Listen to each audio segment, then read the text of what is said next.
Much of the public discussion on the coronavirus pandemic over the past 2 years has really been focused on the economic and the social impact it's had on us. Understandably so, these are very important things, and undoubtedly there has been substantial impact to economies around the world, industries being adversely affected and also disrupted, and of course, not to mention as well, our lifestyles and our lives on the sociological level have fundamentally changed. But what's fascinating to me is that there hasn't been as much focus on the environmental impact that COVID has had. And I think this is an interesting question because you consider the changes to industry and changes to our lives. There's bound to be flow-on effects to the environment as well. Consider, for example, the scenario where industries around the world were ground to a halt, and even largely ground to halt today. For example, much less planes in the skies, which are contributors in emissions, and of course many in the manufacturing sector have been largely disrupted or adversely affected. Manufacturing overall has actually diminished. There has been supply shortages around the world. These factories, which rely heavily on fuel, contributing to the emissions in the atmosphere, they are much less than before. And of course, think about our lifestyles, less of us on the road, less cars on the road, mainly because now a lot of us move towards stay-at-home scenario because of lockdowns or government encouragement and guidelines. You think there's bound to be some flow-on effects, and they logically would be positive. I went and did some research, and I found out that's actually true. Apparently, since 2019 to 2020, emissions have actually been reduced by 7%. So you think about that, that's substantial. We've actually had a positive impact from COVID.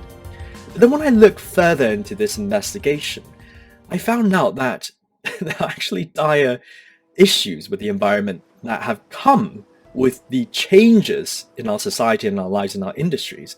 It almost makes me wonder whether, as humans, we are by nature always putting the environment as a second consideration because of these issues. Now, what I'm talking about is this. Consider all the changes that have happened in industries and to us socially.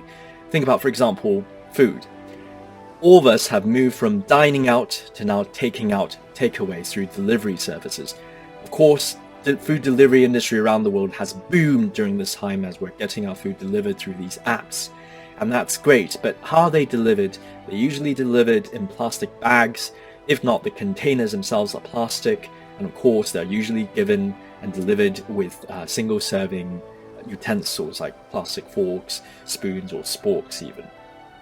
And so a lot of plastics from that. As more and more of us are opting towards food delivery as a habit of our food consumption, we can only imagine the amount of plastics that are produced, generated, used, and disposed from the emerging and booming food delivery industry to only increase exorbitantly. Now consider another transformation, the boom of e-commerce during this period where malls around the world have more or less been given a death bell and a shutting down, and all of us are moving towards online consumption of goods. We're buying things online.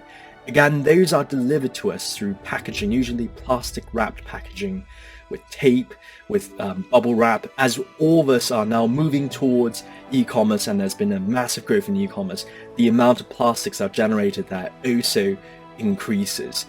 And finally, the biggest area we can't overlook is actually in PPEs, these personal protective equipment, the masks that we use, the medical gowns and the face shields.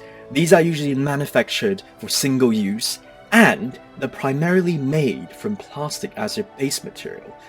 And so the amount of PPE equipment in the last 2 years that has been manufactured and produced has exploded. Never before in history have we produced so much PPE equipment. The estimation online on some of the sites suggests that it's actually grown by a few hundredfold already in the last 2 years. And they're usually designed for single use, which means they are disposed after they are used. And so there's a lot of plastic waste. That is assuming they're disposed correctly. But of course, there's also been large amounts that found themselves being littered throughout.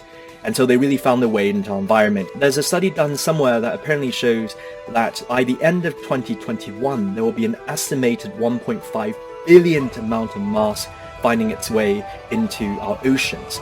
So you can see there's a substantial issue that has risen from this pandemic, coming from the transformations in our society. And although we have enjoyed this positive correlation of changes in industry leading to less emissions, we know that that's only temporary, as when we recover from the pandemic, as these industries recover, emissions will probably go back again.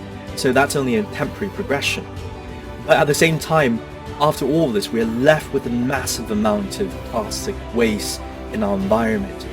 And why I think really this is an area that we don't consider much is because let's consider PPE. You would think that we have come up with all these innovative solutions to the pandemic, with all these technologies and all these complex solutions to our economy.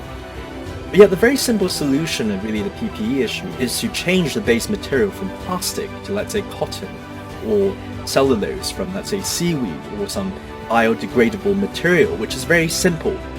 But the reason why we haven't yet in the past 2 years is just because it's really expensive for the manufacturers to do so. Plastic is so much cheaper, and it's also expensive for the consumers of these masks, from the hospitals to obviously the private citizens around the world. So again, we've always put the environment on the second, and as a result of this, I think from the end of COVID, we really will see a bigger environmental problem with many of the issues created by the changes in our society that has resulted from COVID.